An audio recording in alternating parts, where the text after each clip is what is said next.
is on the phone at the moment. Just before we do talk to Kylie, right? And she's got the new album out, of course, as well. Do you remember we had Danny, your sister, on here a little while back on the programme? Let's just take a quick blast of Danny on the programme from a couple of weeks ago, or a couple of months ago. I thought, are you in some band called Eurogroove, or what's that There's about? a band called Eurogroove, which is set up by Tetsuya Kamuro-san, and he's like a really major producer there. And he invites different singers to sing, you know, a track or two under the name Eurogroove. Right. And he asked me to come and write a song with him and sing, and we wrote a song called Rescue Me, and by the time it got released, there was the big earthquake there, like just at the release of this song, and it was like... Yeah, you could do it out that, all right. Well, isn't that what happened to Kylie's album as well? Wasn't it? Her album had Princess in the title, and she had to change it to Kylie. Yeah, she'd written this song like about 2 years ago, Impossible Princess, about herself, and sort of like joking about herself. Yeah. And yeah, it's bad timing, so she has decided that she's not going to release it under that, so it's delayed. But that happens. Okay, so you're going to bring the album. All right, hello, good morning, Kylie. Hi. Or good afternoon, Kylie, I should say. Just, yeah. Where are you at the moment? I'm at home. This is delightful. A lovely way to work. I haven't even left my house. Brilliant, that's the way to work, all right, Kylie. Listen, I tell you, we were just talking about the title of the album there to Danny some time back. You decided to change the title because it mightn't have sort of been appropriate, is that right? Yes. I felt slightly uncomfortable, and that was uncomfortable enough. So we changed it. Some countries have kept the title, but I still feel in this country it's a bit more respectful to not have it. Okay, well, the album sounds quite diverse. It's not as though you sort of went in 5 days and did the whole thing in 5 days. Was it a long period of time each song, a long, different bunch of people? And that's probably why it does sound kind of different. It's got different sounds for a number of reasons. One, because it took a couple of years to do, so even, you know, what you might hear on the radio in a couple of years changes quite dramatically. So I had lots of different influences. And was also working with various producers who, of course, have their own style. Yeah. And it was kind of like being let loose in a park for the first time. So I wanted to check everything out and, you know, was going in a lot of different directions. I think next time, now that I have been let loose in the park, I'd probably just choose a seat and sit there and be a bit more directional. Does that mean that you're going to maybe produce the next album yourself? Oh, I don't know. That would terrify me, I think. It would be... It's something that interests me, but I don't think I'm ready for it yet. Okay, well, what about the people that actually worked on the album in terms of the musicians? I mean, are these people you actually wanted, or people who were suggested to you? A bit of both, really. I started with Brothers in Rhythm because it seemed like the best and most obvious thing to do, considering we did Confide in Me together and wanted to go down that road for a while. Dave Ball is, or was, a stablemate on my label Deconstruction. He was in the Grid, so he was suggested to me. Rob Dugan, I kind of tracked him down myself after hearing Club to Death. Yeah. And James Dean Bradfield, that was his suggestion. Because Manic Street Preachers always wanted to know what Kylie was up to and said, let's do something with Kylie. Let's just go back. There's one you haven't mentioned here. Let's just talk about Nick Cave for a second. Yes. Because you have worked quite a bit with Nick Cave over the last while, right? Now, Nick has said that he always wanted to work with you, right?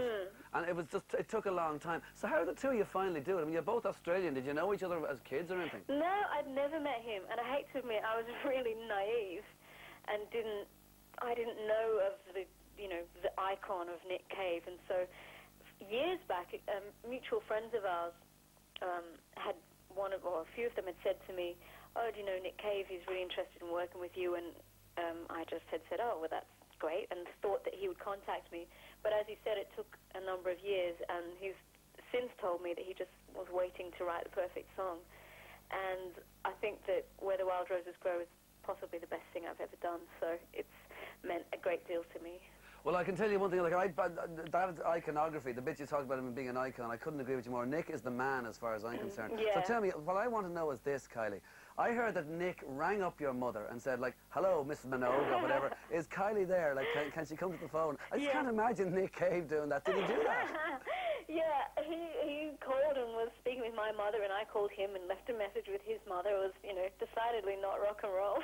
I love it. Okay, because one other thing he did for you as well is that you recited some poetry at the Royal Albert Hall in London. Yeah. Now, how sort of exorcising of past Stockache and Waterman ghosts, if you like, was that incident? Was that a very important thing for you? What happened? It was just incredible. Nick was performing or reciting some of his material, and he'd said to me, you know, if you're interested to get up and do anything, they'd love you to do so. And I said, oh, I've never done poetry before, so I think I'll leave it to you. And then after a while, he suggested that I recite I Should Be So Lucky, and I thought he'd lost his mind. But Clever Nick had planted a seed, and I ended up on stage reciting I Should Be So Lucky. To the moment where the words came out of my mouth, I was still thinking, what am I doing? But as he had said, it's a good way of facing my past and kind of finding some humor and irony and respect for that time as well. So it did all of those things in an instant. Right. Okay, well, with your own writing, what about a song called Soon, Kylie? Are you going to give that to Nick? Well, I did give it to him, and he wrote a beautiful song. But I just didn't do it justice in time for this album. Right. Of course, had I known that my album would be 6 months delayed, I probably could have, but... maybe next time. Yeah, next time. Okay, so what about then the James Dean Bradfield business? I mean, like, did you enjoy working with Manic Street Preachers? Yeah, I really did. And it came at a good time where it was almost like a relief for me, because everything else I'd been working on, I was writing and I was in the studio all the time. And as much as I was enjoying it, it was stressful at times, and then when I worked with the Manics, I gave James some lyrics, and that was kind of the start and finish of my involvement. And you know, he took it away, wrote 2 great songs, and then we did them in the studio. Okay, Kylie, if you had a chance to work with whoever it is you want, who would it be? And don't say John Lennon or Bob Marley or something. Seriously, if there was one person you'd really like to work with, who would it be? Well, there's so many people I'd love to work with, but the person that keeps coming to mind is Beck. I just can relate to his sensibility. He's a bit cowboy. He's a bit... he's the kitchen sink. He's all kinds of things, and yet he's Beck. He's brilliant. Right, exactly. Every single thing you could possibly imagine is in every single Beck song. Yeah. It's all different bits and pieces. So I presume you like the album Odelay, yeah? I did. Right. Okay, well now, what's been the most difficult time for you lately, Kylie? I mean, like, obviously, we're trying to get away from the sort of whatever it was in terms of the... Well, it's not that you want to get away from 10 million or 12 million or 14 million album sales or 16 top 10 hits, which is what you had. 13, your first 13 were in the top 10, which is more than the Beatles and the Stones ever had. But is it like just to move on and be taken a bit more seriously? Well, to move on, to take myself a bit more seriously. I don't think I ever imagined I was capable of doing what I did on this album. I surprised myself in the end. And another important thing is just redefining success for myself, because if I tried to, you know, maintain all of those figures and facts and, you know, getting X amount of chart positions, I think I'd drive myself mad. So I've just tried to shift my definition so that I can be happy and challenging at the same time. Okay, well, one of the things that was obviously very difficult for you over the last few months was the death of your former boyfriend, Michael Hutchins. Yeah. I mean, like, there was the Top of the Pops some time back, which you presented, if I remember rightly. Yeah. And In Excess were on that. Yeah. Now, is that how often you would have met Michael in the last few years, or would you have met him much more regularly? Like just bumping into him on a TV show, or say, or something? Yeah, well, the last time I saw him was Nick Cave and the Bad Seeds were performing at the Royal Albert Hall once again. And I performed with Nick Where the Wild Roses Grow.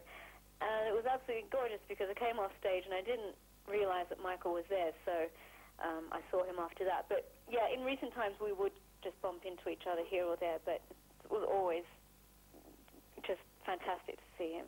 And is it still difficult, like, I mean, to even comprehend? No, it's easier to comprehend now. It's infinitely sad, but I have a great sense of him being with me, and I'm sure he's with, you know, all of his other friends and loved ones and family. Yeah. But I do feel him strongly a lot, and it's very reassuring. I feel like he's still looking after me. Okay, Kylie, you did say a few years ago that you wouldn't mind settling down to start a family. Why do I think that that's a few years ago now and that's on the back burner? Can't plan those things, I'm afraid.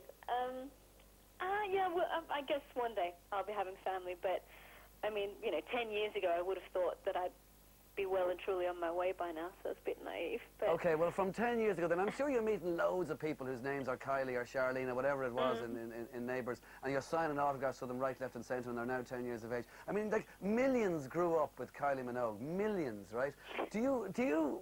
Would you like those days again in any way at all? Are you glad to see the back of them in some ways because you have to move on? I just think they were perfect for then. You know, I couldn't imagine doing that again now. And I can't imagine not having it then. You know, it was a crazy, frantic time, and some of it I didn't really get to enjoy because it was all too much. You know, I was just working, and didn't really have a good understanding of what was happening around me or happening to me. Right.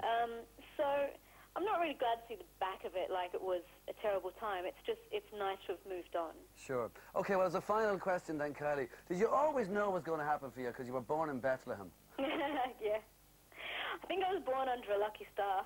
You were born under a lucky star. Oh, listen, thank you very much indeed, Kylie, and the very best of luck with this album here and the next one, whenever it happens. And by the way, don't spend so long doing the next one. The more you spend doing an album, the more you sort of worry about it, and the more dodgy it gets then when it gets released. Just do it and get it out. That is precisely my plan. Good. All right, listen, we're going to play this, which is the current single. Thanks a million, Kylie. Good luck. Nice speaking with you. Okay, thanks a million. Good luck. Take it easy. Let's take this here, which is now music from Kylie Minogue.